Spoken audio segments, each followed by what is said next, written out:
essa é na verdade, a gente acaba provando a nossa teoria, né? Que o PCC já é uma máfia, que se aproxima muito das máfias, inclusive. Se a gente for pensar em outras atividades que também... quando a gente fala em crime organizado, a primeira coisa que a gente pensa é tráfico de drogas, né? Roubo. Mas, como a gente também tem falado aqui ao longo do programa, essas organizações criminosas, elas já se infiltram na vida real e normal do brasileiro. Inclusive, a gente estava vendo o papo com os postos de gasolina, etc, né? Quais vocês diriam que são as principais fontes de receita das organizações criminosas hoje?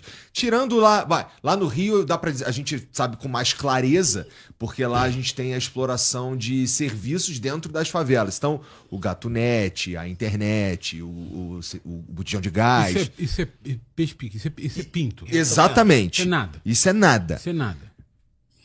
Qual é, de onde que vem? É o quê? Eu vou falar teoricamente e ele vai explicar na prática o que ele fez no ano passado. Tá bom. O que ele descobriu e fez no ano passado. O Lincoln fez referência aqui à situação mais perigosa, que é uma relação simbiótica entre economia formal e informal. Economia do crime e economia normal. Ou seja, o crime passa a ser tão importante que ele começa a ser dono das empresas normais, regulares. Né? Que exercem atividade regular, que prestam serviços dos quais a população depende. Portanto, você não consegue mais, porque se você tirar a célula cancerosa de dentro do corpo do paciente, ele morre. Não dá mais para operar. Não dá mais para operar. E se a metástase for tão profunda, tão abrangente, também não tem quimioterapia suficiente. O câncer vai tomar conta do corpo e vai matar o paciente. O que a gente está vendo acontecer é precisamente isso. O crime organizado, ele ganha dinheiro com o narcotráfico, ele ganha dinheiro com o tráfico de armas, ele ganha dinheiro com a extorsão, com o tráfico de pessoas, e ele investe dinheiro em negócios regulares, seja para lavar o dinheiro sujo, seja para ganhar dinheiro novo. Então, quando ele fala, são 2 bilhões de dólares no mercado internacional de drogas, no tráfico internacional de drogas, você tem outros tantos bilhões na economia regular. Que pode ser na pizzaria, na loja de carro, na construtora, mas também é no negócio de iluminação, pavimentação, transporte. E ele vai te contar o que ele descobriu debaixo das barbas do município de São Paulo. Como é que foi, Lincoln? Bom, essa é na verdade, a gente acaba provando a nossa teoria, né? Que o PCC já é uma máfia, que se aproxima muito das máfias, inclusive do modus operandi das máfias italianas. Veja, todo mundo já ouviu falar aqui em São Paulo que as empresas de ônibus, ou na época aí as peruas, né?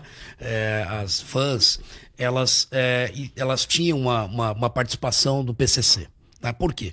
Porque na época da greve, eu acho que foi nos anos 90, se eu não me engano, ou 2000, não me lembro de cabeça, até porque eu moro no interior, né? Sou de Presidente Prudente.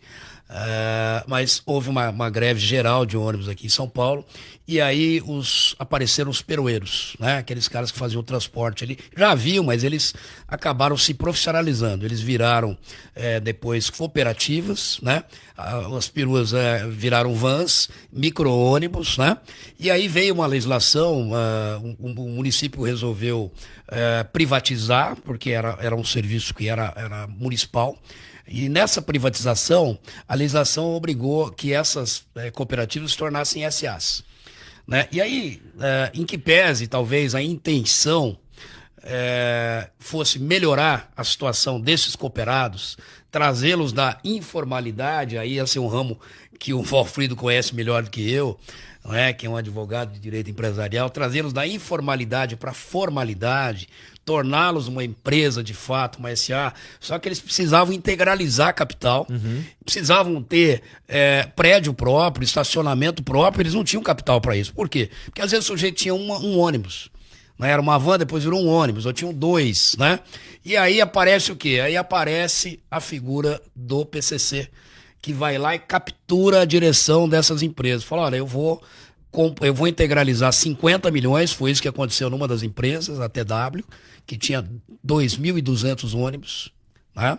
Então eu vou integralizar 50 milhões de reais no capital, tá aqui o estacionamento, tal, só que eu passo a ser o acionista principal. E aí eles foram fazendo o quê? Eles foram tirando os cooperados. Em que medida? Né? Pela própria legislação, que como eu disse, foi para melhorar o serviço e talvez a situação do cooperado, se exigia que a cada 10 anos o ônibus fosse trocado. Então, quando esses caras assumiram, e foram 2 empresas, né, e com o mesmo modus operandi, uma pior ainda que eu já vou narrar, quando eles assumiram esse negócio, a direção das empresas, eles foram, de certa maneira, expulsando os pequenos cooperados. Por quê? A legislação falou, em 10 anos tem que trocar o ônibus. Eles apresentavam uma contabilidade mensal. Olha, gastamos tanto com motorista, com óleo, com manutenção, com imposto, com isso, com aquilo.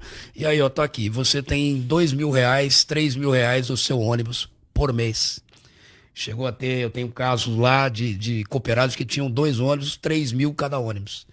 Sendo que a empresa recebe da prefeitura em subvenção, recebia R$50 mil por ônibus de subvenção, fora o dinheiro das catracas. Entendi. Né? Mas isso ficava diluído na administração dessas empresas, pelo próprio PCC, integrantes do PCC, e aí fraudava não só o poder público municipal, que estava pagando, né, mas fraudava também os cooperados. Porque aí, com 10 anos, o Igor...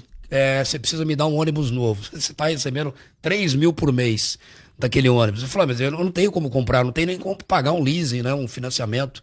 Então, tô aqui o seu ônibus, tira o adesivo, devolve o ônibus velho e você está fora. E a sua cota vem para mim. Foi isso que aconteceu. E aí eles montaram um monte de empresas...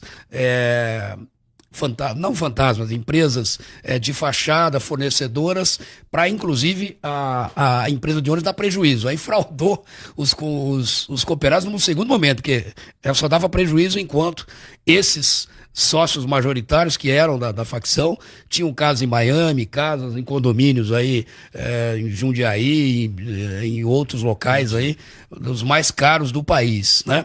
Então, o que a gente percebeu e o que nos preocupou? Essas 2 empresas, elas transportavam mais de 20 milhões de passageiros por mês. Prestavam um bom serviço. Uma delas é a melhor avaliada pela população. Então, veja, nós partimos de uma situação que antigamente o crime organizado montava empresas de fachada para lavar o seu dinheiro. Quando eles entram num negócio formal, pior, uma prestação de serviço público essencial, imagine resolver parar.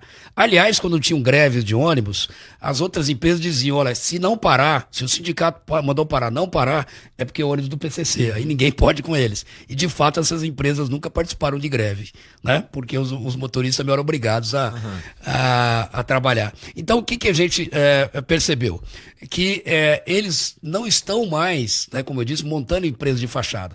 Eles querem um negócio que seja legal, de preferência um negócio público, porque a chance de você ter aí corrupção na questão de contrato, de licitação é maior, porque eu falei 50 mil, mas tinham vários aditivos, né? Então, entendi. Eles receberam no ano mais de R$1 bilhão, fora o que eles receberam da bilheteria, né? Da catraca, né? Das passagens dos ônibus. Então, essa é a questão mais perigosa, eu acho, que é quando a gente não vê mais, porque o sujeito que está sendo transportado, e mesmo o funcionário, o motorista, o cobrador, o funcionário administrativo, não tem nada a ver com o PCC. Às vezes eles até imaginam, olha, parece que eles são criminosos, mas não sabem que aquilo era do PCC. Então, eu estive na Sicília em julho, né, no aniversário da comemoração lá, solenidade de morte do juiz Borsellino. E aí, uma das passagens, né, que é interessante que eles dizem é o seguinte: na Sicília, onde começou a máfia, né, a máfia italiana, a Camorra, eles dizem o seguinte: olha, no primeiro momento, a máfia, os mafiosos estavam em todos os lugares, em cada esquina. Né? A gente via eles na esquina com aqueles ternos bem cortados, né? Chapéu, assim como nos filmes. Ele falou: o problema é que eles continuam nas esquinas e nós não os vemos mais. Então, na Itália tá assim, né? Não temos mais aquele mafioso que anda com aqueles ternos. Com cara de mafioso. Com cara de mafioso, né? As empresas hoje estão listadas na bolsa, né? Eles participam de licitações públicas, eles prestam serviço. Qual é o problema? O problema é justamente quando a participação deles na prestação de serviço formal e mesmo público forma vamos dizer assim, o Valfrido usou o termo metástase, né? Um câncer que não pode ser retirado senão o paciente morre, que é o Estado. Então, se a economia começar a depender de organizações criminosas, não funcionar mais sem essas organizações, e aí, aliado a isso, a infiltração nos poderes, aí nós estamos efetivamente diante de um narco-Estado. Então, eu costumo dizer assim, que o Taj Mahal está passando à nossa frente todos os dias, e a gente não vê. Né? A gente não vê. Então, a cada operação dessa, a gente percebe, olha, agora estão na Faria Lima, não é toda a Faria Lima, né? Mas se o sujeito tem dinheiro, 2 bilhões de dólares, e esse dinheiro precisa ser internalizado, ele precisa ser aproveitado, senão não tem finalidade nenhuma. Então, se existe algum setor que tem deficiência regulatória, né, baixo risco, né, que tem questões de compliance aí, internos pouco confiáveis ou discutíveis, então eles vão aproveitar também desses setores para investir. Então foi por isso, inclusive, vamos dizer assim, olha, o PCC tomou a Faria Lima, não é. Né, tem nem investidores, tudo é o PCC, nem né? tudo é o PCC. E um outro detalhe ainda, né, que eu gosto muito de fazer sempre o paralelo com as máfias. Que isso também é um ditado na Itália. Se tudo é máfia, nada é máfia. Não, e mais uma vez, se você não tiver um critério para definir o que é associação, você não pode falar o Valfrido, o Igor, Apontar a empresa, por o exemplo. Lincoln são associados ao... Como é que você pode fazer um negócio desse? Aliás, fica difícil até para falar que uma liderança é liderança. Você tem uma disputa por essa narrativa em relação a várias lideranças do PCC e do Comando Vermelho. Há uma disputa. Os advogados dizem, não, esse cara aí nunca teve a ver nada com o PCC. Enfim, o próprio Marcola se defende dizendo isso. Marcola, ele nega ser integrante do PCC. Sempre negou. Interessante, né? E porque você não tem um critério legal. Você não tem um critério legal. Primeiro para definir o que é o PCC. Né? Que tipo de organização social é aquela. E depois para associar alguém àquela organização. Se a lei não faz isso, não existe. E o magistrado não pode inventar isso da sua cabeça quando dá a decisão. O promotor também tem todas as dificuldades de acusar alguém. É muito difícil. Não tem uma lei que respalde. E, sob o ponto de vista de política pública, você não combate algo que você não sabe o que você não define. Se você gostou do vídeo, não se esqueça de deixar o like e se inscrever no canal. Vejo você no próximo vídeo.